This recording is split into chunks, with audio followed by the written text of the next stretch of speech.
Hey guys, welcome back to the Trigger Cave. It's me, James, Tactical Pontoon. We got Gaston over here who's taking a bit of a nap, and he's had a rough day of being a dog and doing nothing, but he needs a nap. So try not to wake him up because, he's a good dog.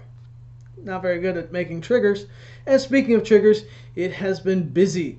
So if you've noticed my recent slacking at social media, especially my favorite Instagram, where almost anything and everything that gives you early information or projects that I'm doing is on Instagram.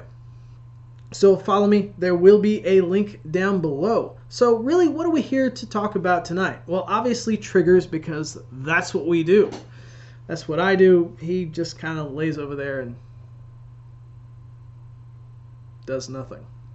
So we are here. We have a very special opportunity tonight, and that is thanks to YouTuber KS Gun Guy. Now, if you don't follow him, you really need to. He shoots and gets a chance to play with some really, really cool handguns. And I'm a handgun guy, so I really enjoy watching his channel. Everything from like the Walther Q5 match, the gun we're about to talk about tonight. He does Polymer 80 builds, Glock builds. He just did on the Glock 43 and the Glock 48. Just some really cool stuff. Did a budget AR, so he's starting to branch off into the AR territory. So really, if you get a chance, go over and follow him. Give him a like, a subscribe. Follow him on Instagram. He's got a good channel there, or a good profile there. And just thank him, because he gave us a really cool opportunity to look at something that I probably wouldn't have picked up myself, and for a couple different reasons. And that is the Canik TP9 Elite Combat, which is the gun that they did with Salient Arms.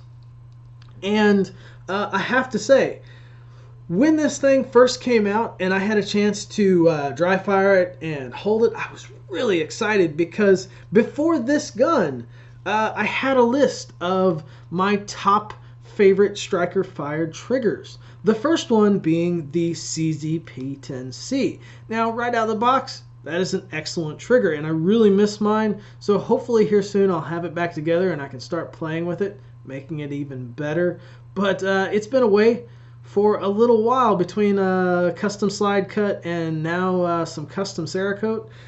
We will get it back, and we'll go through it, because really is an excellent gun right out of the box. That was number one. Number two was actually along the same lines of the Canik Elite, which would be the basic Canik TP9, whether it's the TP9 SA, SF, they've got a bunch of them. I personally just have the Canik TP9 SA, which this is the original, or the second variation, the one without the dolphin, and this one being with the useless decocker on an SA. Really cool gun. Trigger, excellent right out of the box, and $300. Can't hardly beat that. Next up would be the Walther PPQ. Now, this one is normally at the top of everybody's list when it comes to striker fired guns, and I had one. I was never really all that impressed with it trigger wise. I felt that the reset, or the take up, was a bit spongy. The trigger broke decently. It was clean, and then the reset, while decent, wasn't anything to write home about. Now, I haven't played with one of the Q5 matches or any of the really expensive ones, so, or even the Apex trigger kit. But right out of the box, the Walther PPQ really wasn't everything that I heard it was, and it was another one of those letdowns that kind of pushed me along on my Glock journey. So I am thankful for it. And normally number 4, or wherever we're at on the list, would be the HKVP9. I heard a lot about it and how amazing its trigger was, and while it was, right along the same lines as the PPQ, and that is a lie. while it is not the normal staple gun, I'm looking at you, VP70, that HK likes to put out, it is definitely not that great of a trigger. While it is crisp, there is a lot of take up and there is a lot of reset, which is kind of common for HK. I know my USP has a decent trigger, but it's not anything to write home about. The P30, which I really like, also has kind of the same thing. So it is good for an HK trigger, but it is not that great for a world-class trigger, if you will. So the Canik TP9 Elite Combat came out. I had a chance to dry fire it, and it was amazing right out of the box. But at $750, I just could not justify it as just a purchase at the time. So when KS Gun Guy gave me the opportunity to shoot this gun and get it in my dirty, grubby hands, which, speaking of, I put around 200 rounds through it, and I did clean it. I just want to let you know, and I know you're probably watching this, I did clean it. And I hope I cleaned it up to your specs. I cleaned it better than I cleaned my own. But I have to say, when I got it, it was immaculate, and I hope that I'm returning it in the same condition. If not, I would definitely look forward to some tips. So I apologize if it's not up to your standards. I really do appreciate this. I cannot thank you enough.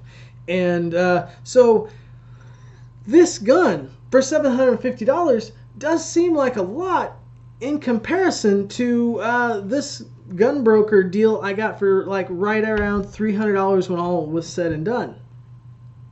But when you look at it from two different respects, you're going to see two different answers as to whether you should buy this or not. Number one, if you're looking for a basic beside the bed gun that isn't going to get any sort of upgrades, looking at myself backwards, this is the guy to go with. The Canik TP9SA. $300, or you can get one brand new for like $350. You cannot beat that. This is a great shooting gun.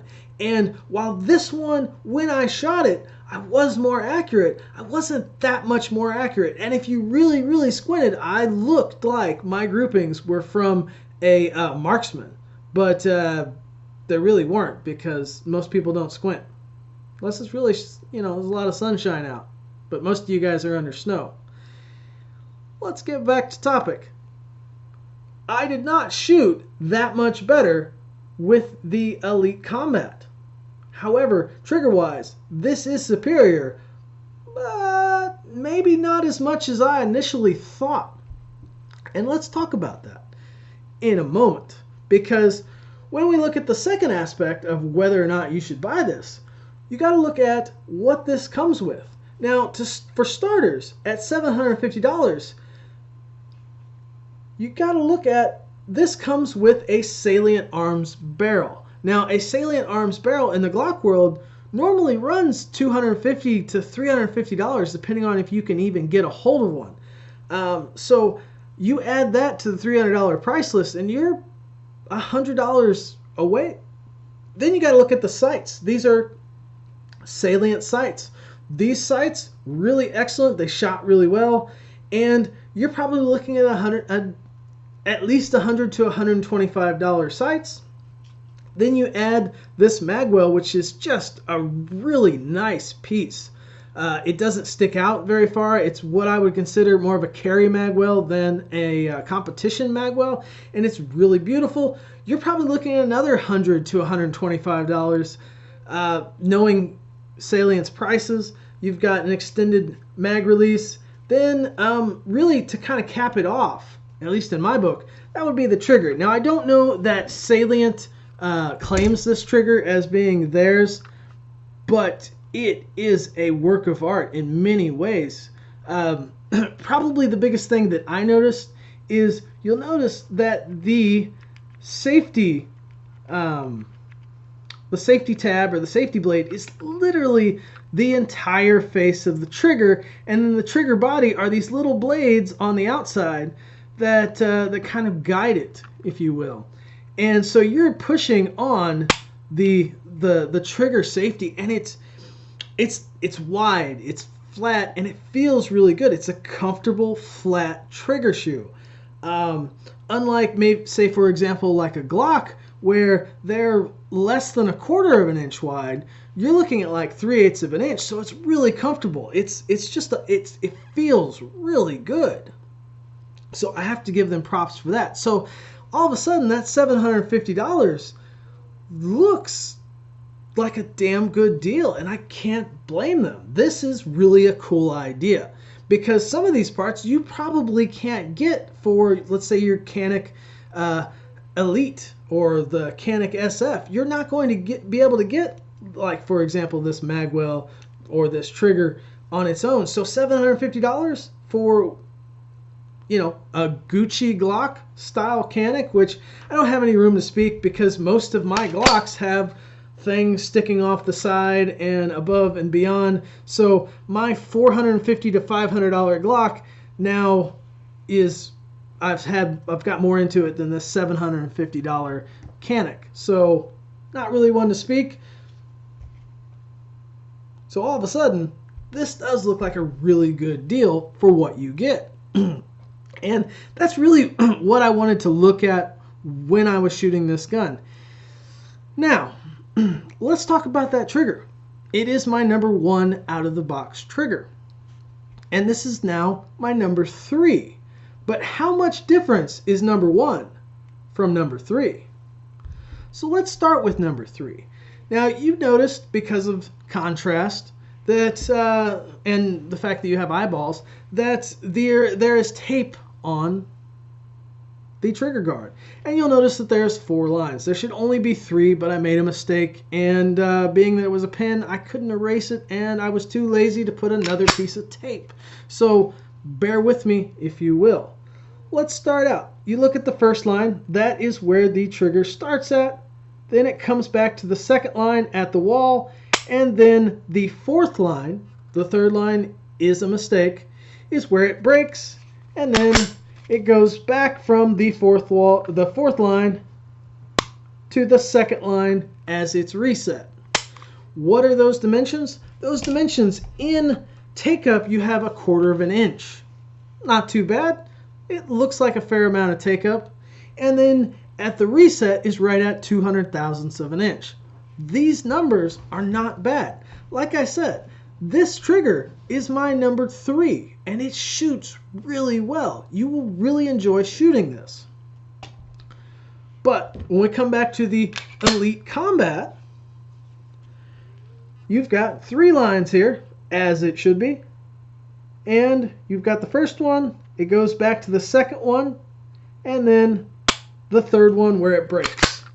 And back to the second one for reset. You'll notice those lines are spaced quite a bit closer together. Those numbers are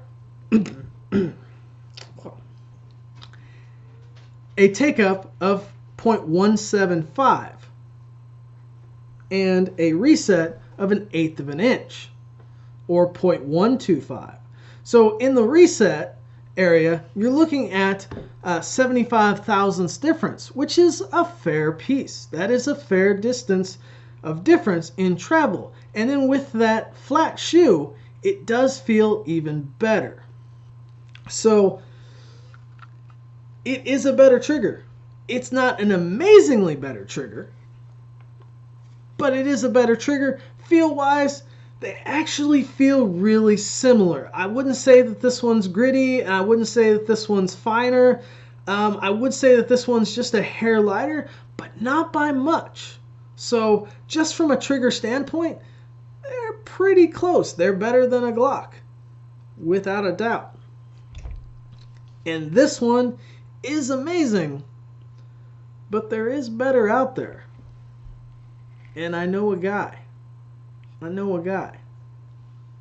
Just give you a little taste of what's coming along. This is a prototype. This is not something that is released yet. And I'm not going to tell you too much about it, but I am going to let you take a look.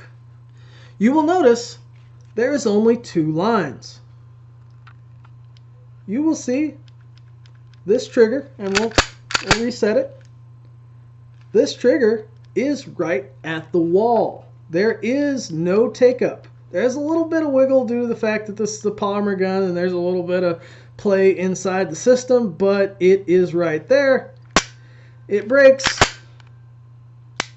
It resets right back at that first line, and it has a total travel of 0.140, which is 15 thousandths longer than the Canik Elite Combat, but this one is set up with a connector for carry because it is a Glock 26. More to come about this at a later time, but I just had to throw that in there at the end.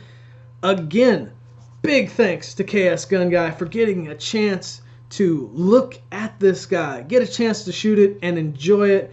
And unfortunately, I will be sending it back, and unless I get a really good deal on one, I don't see adding one of these into my collection anytime soon, because for goodness sake, at $300, the SA or really any of them are just great guns. So if you get a chance and you want a gun, pick up a Canik TP9, whatever model. You will enjoy it. This has been Tactical Pontoon for today, for this week, and I will try to catch you guys later. Bye.